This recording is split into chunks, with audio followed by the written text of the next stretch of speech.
A pastor mentors his staff most effectively the same way that Jesus mentored his staff.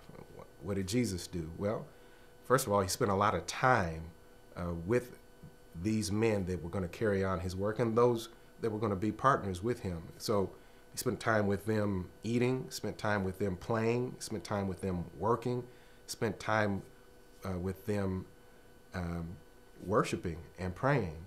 So I think that the most effective way for a pastor to mentor his staff is, first of all, to acknowledge and to recognize that these individuals are going to be extensions of your ministry, and therefore they're the ones that you need to invest the most time in. And if for some reason you don't feel you should invest time in them, then they really shouldn't be on your staff.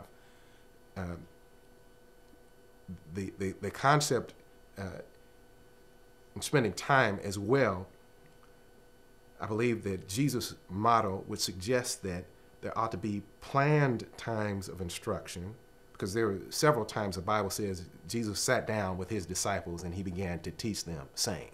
And so there were planned times where he sat them down and said, okay, I need your undivided attention because there's something important I need you to understand.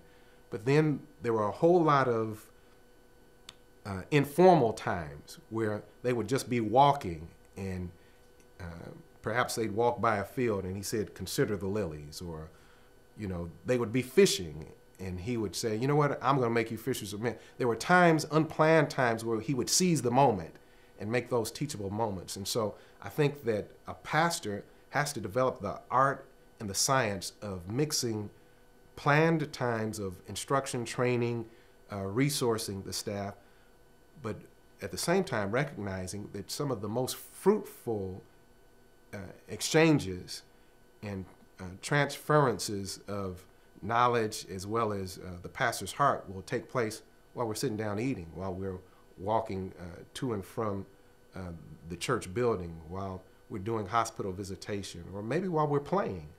And so I think that Jesus is the ultimate model, and he was able to transfer not just his values, but his heart, because he knew how to mix informal as well as formal times of training and engagement.